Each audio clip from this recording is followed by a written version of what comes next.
Sir बढ़िया, आप कैसे हैं बताइए।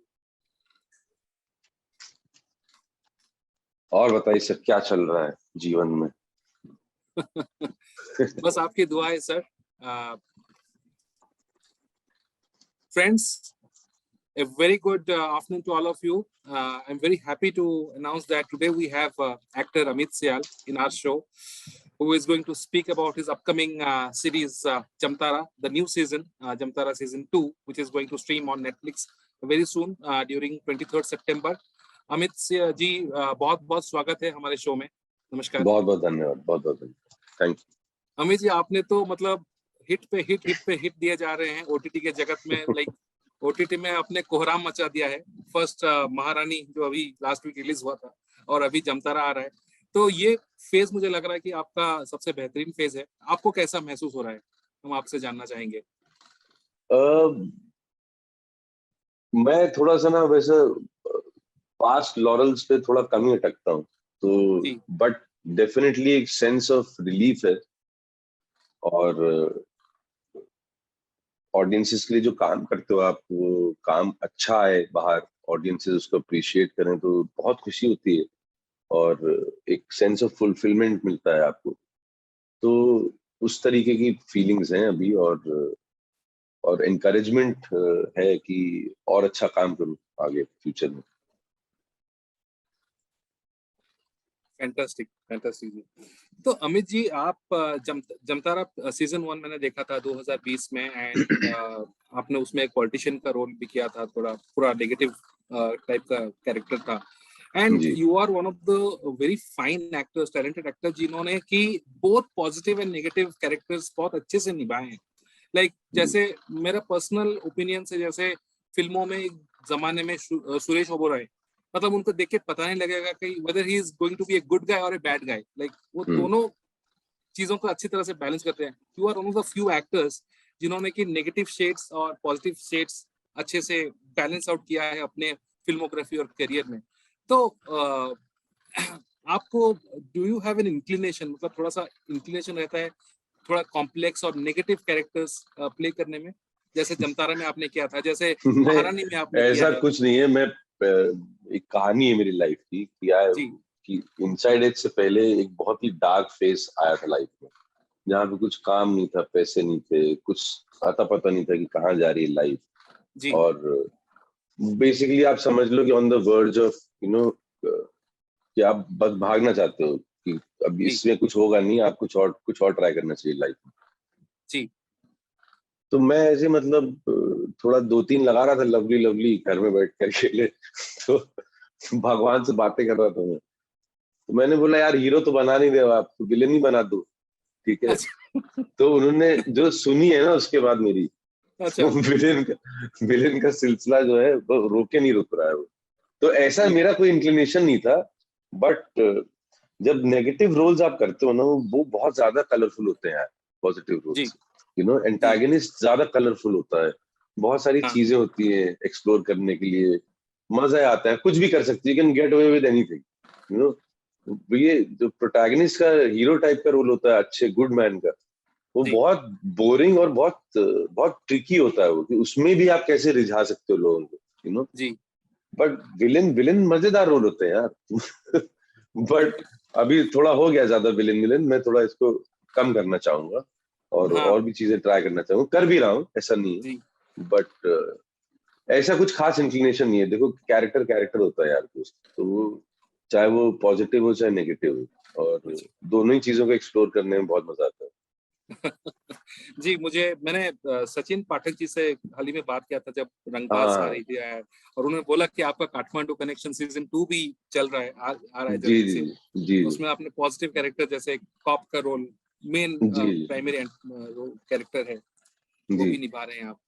तो मुझे ये बताइए अमित जी, आपने सचिन जी के साथ काम किया 2-3 सीरीज, मतलब वो एक्सटेंशंस हैं, मतलब रंगबाज में काम किया, फिर सिंपल मर्डर में काम किया जी, और अभी आप सौमिंद्र जी के साथ फिर से मतलब जमतारा सीजन 2 के लिए काम किया है। तो ऐसा मतलब कुछ खासियत है इनके साथ बार बार काम करने में? Personally do you get a sense of achievement या फुलफिलमेंट किसी एक पर्टिकुलर डायरेक्टर के साथ काम करने में in terms of working relationship? यार ये क्या है ना, मुझे ऐसा लगता है कि nothing happens by accident in life. अच्छा। सब कुछ एक बड़ा डिजाइन है जिसके आप जी बहुत छोटे से हिस्सा हुआ। तो जी क्या है ना, सौमेंद्र जैसे लोग, सचिन जैसे लोग, और सुभाष कपूर जैसे लोग, जी। नो ये सब जो, सॉरी अगर मैं किसी का नाम मिस आउट कर रहा हूँ, but I am trying to make a point नहीं कि नहीं इस टाइप के लोग जो हैं जब आपके जीवन में आते हैं ना, जी। तो वो एक्सीडेंट नहीं है, वो आपकी ग्रोथ के लिए आए हैं, अच्छा। आपको ग्रो करने के लिए आए हैं। तो मैं तो जो भी आपने मेरा काम देखा है ना, वो इन लोगों की वजह से ही है। जी तो क्या है कि अगर आप अच्छे लोगों के साथ काम करोगे, जिनको अपना काम पता है, दिल के अच्छे हैं, जी सोलफुल लोग हैं, अपने काम के प्रति एक निष्ठा है उनकी, जी। तो आप भी अच्छे ही लगोगे। तो अभी टेक्निकली तो मतलब सीजन 2 सीजन 3 आप कर रहे हो, तो सेम लोगों के साथ ही करना पड़ेगा आपको, but I look forward to go on sets and work with most of my directors, जी and I think I've been very fortunate that I found them in my life, and fantastic. I am what I am because of the people that I've worked with. As simple as that. बहुत बढ़िया sir. Sir मुझे ये बताइए कि आपने भी पहले बहुत अपने शुरुआत के टाइम में थिएटर में काम किया, राइट, दिल्ली में। फिर आप ऑस्ट्रेलिया चले गए, then you again came back. So क्या आप मानते हैं to be an good actor, जैसे लोगों की प्रशंसा होती है मतलब ओटीटी के जगत में, थिएटर का बैकग्राउंड बहुत जरूरी होता है एक कलाकार के लिए? नहीं, बहुत जरूरी तो मतलब बहुत ही रिलेटिव टर्म है वो, किसी के लिए बहुत जरूरी होगा, किसी के लिए नहीं होगा, बट मुझे ऐसा लगता है कि एक एक बहुत अच्छा स्टार्टिंग ग्राउंड है वो। जी और वो सिर्फ एक्टिंग सीखने के लिए नहीं है, वो हर डिसिप्लिन सीखने के लिए। जी आपका पर्सनल डिसिप्लिन, आपका पर्सनालिटी डेवलप होता है, जी आपके सोशल स्किल्स बढ़ते हैं, आपका कॉन्फिडेंस स्किल्स बढ़ते हैं। आप जी आप सिर्फ एक्टिंग मत करो, आप स्टेज डिजाइन भी सीखो, आप लाइट डिजाइन भी सीखो, आप साउंड डिजाइन भी सीखो, मतलब जी बहुत ही अच्छा लर्निंग ग्राउंड है वो। जी। और और वो उस उस थिएटर की ये क्वालिटी है, आप सब पे अप्लाई कर सकते हो। थिएटर एक्चुअली मुझे तो लगता है कि स्कूल लेवल से एसेंशियल होना चाहिए, एक सब्जेक्ट जी होना जी चाहिए। तो because it develops you all around, as a complete person. जी। तो बहुत ही ब्यूटीफुल चीज है थिएटर यार। और अब अगर आपको सिर्फ एक्टिंग सीखना है तो फिर तो आप मतलब एफटीआई भी जा सकते हो, वहाँ थिएटर करने की जरूरत नहीं है, फिल्म स्कूल है। हाँ और भी हाँ। फिल्म स्कूल है दुनिया में बहुत अच्छे अच्छे, जी but as a discipline theatre बहुत अच्छी जगह है टू स्टार्ट। जी बिल्कुल बिल्कुल। सीजन 2 में मुझे ब्रजेश भान के बारे में थोड़ा बताइए, मतलब what differentiates him between season 1 में वो कुछ बहुत ही कुछ नहीं है भाई, कुछ नहीं। ये आदमी पहले पागल था, अब महापागल हो जाएगा, ये है सीजन 2। ये इंसान जो है, इसका मेंटल डिटेरियोरेशन जो है जी वो बहुत अलग लेवल पे जा चुका है अभी। जी जी तो, और any person who is lusting after power and control, जी तो उसका भी अंत जो होगा, या जो उसके साथ भी लाइफ में जो होगा, वो भी मतलब बुरा ही होगा। जी। बुरा ही, काली ही दुनिया में रहेगा वो भी। बिल्कुल बिल्कुल। ब्रजेश भान की जो काली दुनिया सीजन 1 में देखी आपने, और डार्क हो गई है वो। अच्छा। Okay okay. सर आपने एक मूवी किया था Titli, that is probably one of the most मतलब darkest films I have ever scene.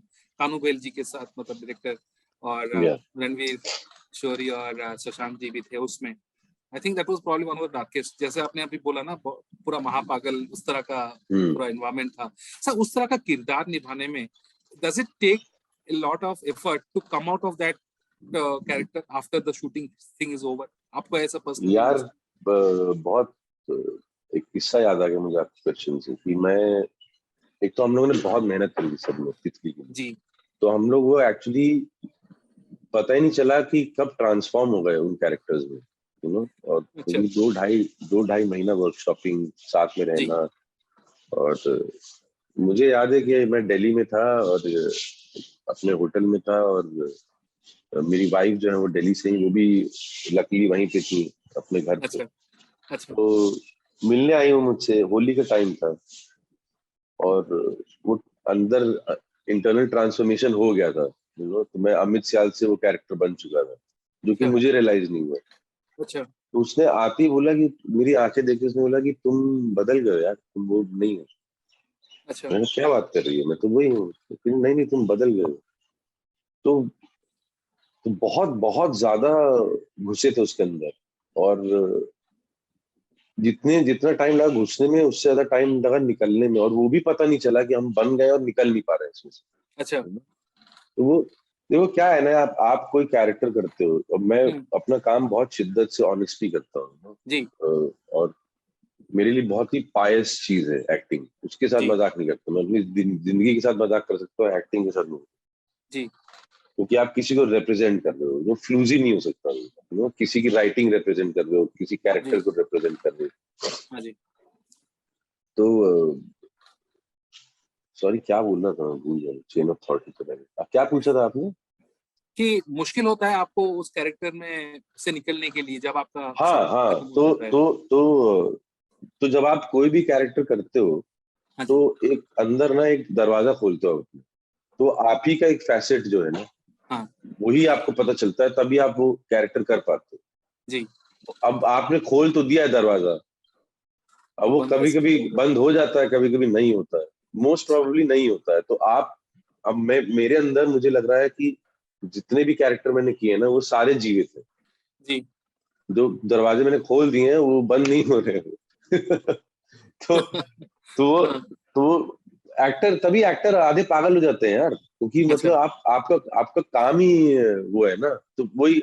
आप मोस्टली एक्टर्स को पाओगे mood swings, suddenly random behaviour कुछ, क्योंकि अब वो पता नहीं कौन सा इंसान जो है वो कर रहा है। बिल्कुल। वो अमित शाल पार्ट 1 कर रहा है, कि अमित शाल पार्ट 2 कर रहा है, कि अमित शाल पार्ट 3 कर रहा है। तो वो है, एक्टर्स के साथ प्रॉब्लम है। आप कहीं भी पूरी दुनिया के एक्टर्स देख लो, कुछ ना कुछ जी। खिसका होता है उनके अंदर। मैं तो बोलता हूँ लोगों को कि मैं आधा पागल हूँ।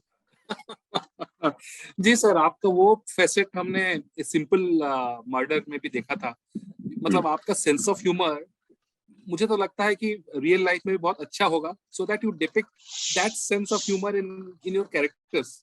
वो बहुत ही अलग टाइप का कैरेक्टर था, कॉन्ट्रैक्ट किलर का रोल जो बहुत आपने। बहुत मुझे बहुत मजा आया था वो करके।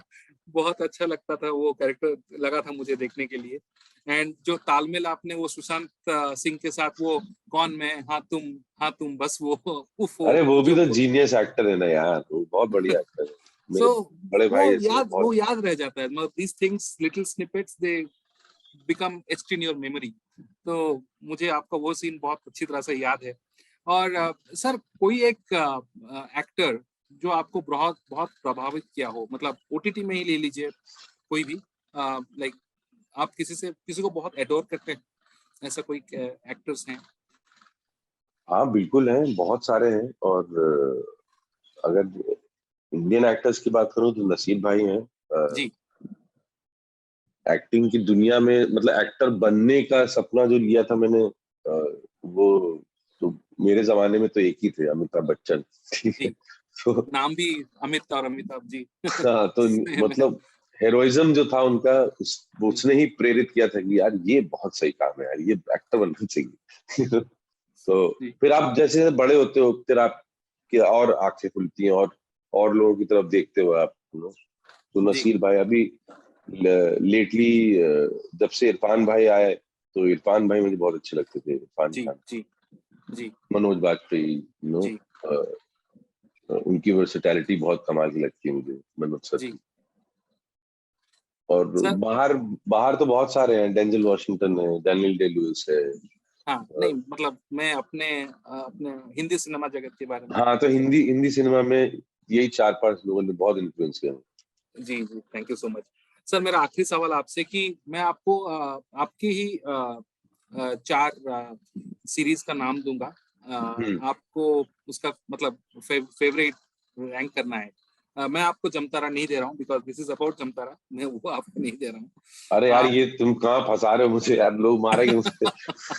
नहीं बट मैं आपको ऑनेस्टली बताऊं कि महारानी, अगर आप एक क्वेश्चन पूछ रहे हो तो मैं फेवरेट आपको बता ही नहीं सकता, क्योंकि मैं इतना इन्वॉल्व रहता हूँ अपने काम में कि जैसे माँ होती है ना, उसके 4 बच्चे हैं, आप 4 हाँ, ऑप्शन दे रहे हो, अब वो ये कैसे चीज बताएगी क्या क्या ये फेवरेट है। चीज मुझे तिलोत्तमा शोम ने ही बोला था जब नेट दिल्ली क्राइम के बारे में मैंने उनको पूछा था।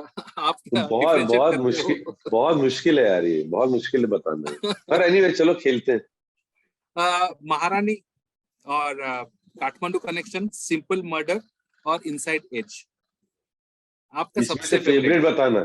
हाँ, 1 2 3 4 मतलब रैंक करना है सबसे फेवरेट से लेके। महारानी, तो फेवरेट काठ- क्यों है वो, उसका रीजन भी बताता हूँ साथ में। इनसाइड एज नंबर 1 पे रखता हूँ मैं। उसका रीजन ये है क्योंकि उसने मुझे जीवन दान दिया मेरे एक्टिंग अच्छा करियर। अच्छा ठीक है। सिंपल सेकंड नंबर महारानी, क्योंकि मतलब उसने उसने मुझे एज एन एक्टर इवॉल्व किया, और एज अ सेलेबल एक्टर भी थोड़ा इजाफा हुआ मेरा लाइफ में। एस्केलेट किया, करेक्ट, यस। काठमांडू कनेक्शन और सिंपल मर्डर तीसरे ही जगह पर रखूंगा मैं। जी और उसका रीजन ये नहीं कि खराब शोज हैं या मतलब कुछ कंपैरिजन है, वो ये दोनों शोज बहुत इंपॉर्टेंट थे पहले होने के लिए, उनके रीजन मैंने दिए आपको। जी और जी अगर मजा किस में आया मुझे, तो मुझे सिंपल मर्डर में सबसे ज्यादा मजा आया काम करने में, क्योंकि वो बहुत ही क्वर्की वो के शो कैरेक्टर था थे। वो। और जी मुझे समझ में नहीं आता कि ऐसे शोज बनते क्यों नहीं है। हाँ, और मेरा भी वो मुझे सबसे फेवरेट है शायद, बहुत हाँ आशिकाना अंदाज है उसकी तरफ। मुझे बहुत मजा आया। और आई थिंक क्या है कि लोगों को ना वो मेरा कॉमेडी वाला साइड पता नहीं है अभी, तो जी मुझे मन भी है कॉमेडी करने का, जी जी जी क्योंकि बहुत सारा इंटेंस काम हो गया, तो मैंने सोचा कि थोड़ा अपने आप को हंसाया जाए और दूसरों को। जी, फैंटास्टिक। अमित जी, आपसे बात करके हमें बहुत अच्छा लगा एंड हम थैंक यू। बहुत बहुत शुभकामनाएं देते हैं आपको। All the very best for the upcoming Jamtara 2 and thank you. God bless you sir. Thank you brother, God bless you too. Thank thank you, thank you.